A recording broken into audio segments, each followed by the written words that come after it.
السلام علیکم۔ رمضان کا مہینہ شروع ہو چکا ہے اور آج پہلا روزہ ہے۔ اللہ کا کرم ہے کہ ہم جہاں ہیں وہاں پر موسم بہت اچھا ہے۔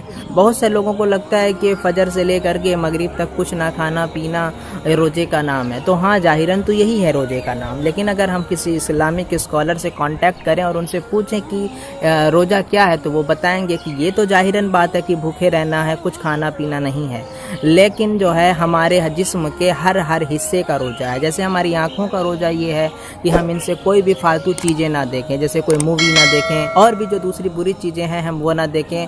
ساتھ ہی ہمارے کان کا روزہ یہ ہے کہ ہم ان کانوں سے جو ہے کسی کی برائی نہ سنیں، کسی کی غیبت نہ سنیں۔ ساتھ ہی زبان کا روزہ یہ ہے کہ کسی کی برائی نہ کریں اور کسی کی چگلی نہ کریں، گالی جیسے الفاظ منہ سے نہ نکلیں۔ اور ہاتھ کا جو کام ہے وہ یہ کہ ان سے کوئی ایسا کام نہ ہو، گندا کام نہ ہو، کسی سے لڑائی جھگڑا نہ ہو جائے، مارا پیٹی نہ ہو جائے۔ اور ساتھ ہی ہمارے پیر کا کام یہ ہے کہ یہ چل کر کے غلط جگہوں پر نہ جائیں، جیسے کہ کسی جوا کھانے میں نہ جائیں، کسی جو ہے پب میں نہ جائیں، سنیما ہال میں نہ جائیں۔ تو یہ ساری چیزوں کا جسم کے ہر حصے کا روزہ ہوتا ہے۔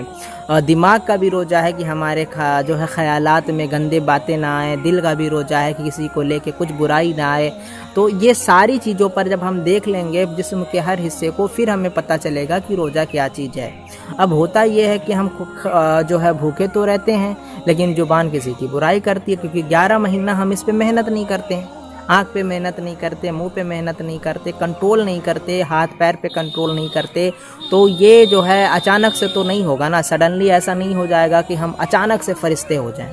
ہم لوگ جو جمعے کی 2 رکعت پڑھ کے ایسے مسجدوں سے بھاگتے ہیں جیسے جیل سے چھوٹ رہے ہوں، اس کے بعد جو ہے پھر جو ہے سال بھر میں صرف 52 مطلب 4 نکال دیں تو 45-48 ہفتے ہوتے ہیں، اور صرف جمعہ پڑھنا اور پھر نماز سے دور رہنا، حدیث قرآن سے دور رہنا، اسلامک واقعات سے دور رہنا، قصص الانبیاء صحابہ اکرام کے جو واقعات ہیں ان سے اگر ہم نہ پڑھیں، ان سے فائدے حاصل نہ کریں، ان پہ غور و فکر نہ کریں، تو یہ کیا اچانک ہو سکتا ہے کہ 35-40 ڈگری سیلسیس میں ہم روزہ رہ لیں؟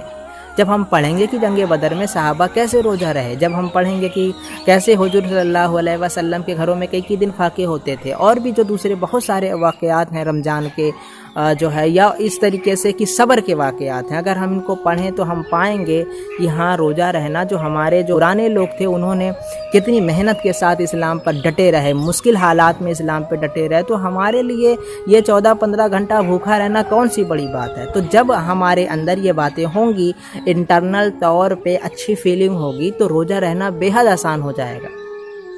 لیکن کب جب ہم 11 منتھ جو ہے کنٹینیو محنت کریں گے تب جا کر کے یہ باتیں ہمارے سامنے ہوں گی۔ لیکن اچانک سے اگر یہی لیے ایسا ہوتا ہے کہ آپ دیکھیں گے کہ تراویح کے دن جو کل رات تراویح ہوئی ہے، اب آج سے کمپیئر کریں گے تو کچھ لوگ خالی ملیں گے، کل کمپیئر کریں گے تو کچھ اور کم لوگ ملیں گے۔ اسی طریقے سے نماز جو پہلے دن جو ہے، آج کے دن جو بھیڑ ہمیں مسجدوں میں نظر آئے گی کل وہ نہیں آئے گی۔ وہی بات ہے کہ فیلنگ جو ہوتی ہے نا، کہ آپ اگر کوئی کام فیلنگ کے ساتھ کرتے ہیں تو اس میں جو انٹرسٹ آتا ہے وہ ایسے میں نہیں آ سکتا۔ وداؤٹ فیلنگ اگر کام کرنے میں نہیں آتا تو وہ فیلنگ آئے گی کیسے؟ وہ فیلنگ اسی بات پر پہ آئے گی کہ جب ہم انٹرنل طور پہ جو ہے اسلام سے کنیکٹڈ ہوں گے، اسلام سے جوائنٹ ہوں گے، تب جا کر کے ہوگا۔ ہم ظاہراً اسلام سے جوائنٹ ہیں، ریئلٹی میں ہم اسلام سے نہایت دور ہیں۔ ہمیں اتنا ملنا چاہیے کہ رمضان کے اندر ہم جو قصص الانبیاء پڑھیں، جو ہے آپ دیکھیں کہ ایک مولانا یوٹیوب پہ مولانا مکی کا پورا واقعہ قصص الانبیاء کا ہے، ٹائم ملے تو اس کو سن لیں، درس قرآن سنیں، مفتی اکمل کا ہے، ڈاکٹر اسرار احمد کا ہے، آپ جس بھی مسلک کے ہیں اس مسلک کے کسی نہ کسی عالم کا مل جائے گا۔ تو ابھی ماحول بنائیں، دیکھیں ماحول بنائیں، اور ماحول بنانے کے بعد روزہ رکھنا نہایت آسان ہو جائے گا۔ پھر تپتا سورج، جسم سے نکلتا پسینہ اور کام یہ معنی نہیں رکھے گا، معنی رکھے گا اللہ کی رضا، اللہ کی خوشنودی، جب ہم انٹرنل طور پہ اپنے میں محنت کریں گے۔ ملتے ہیں نیکسٹ ویڈیو میں۔ السلام علیکم۔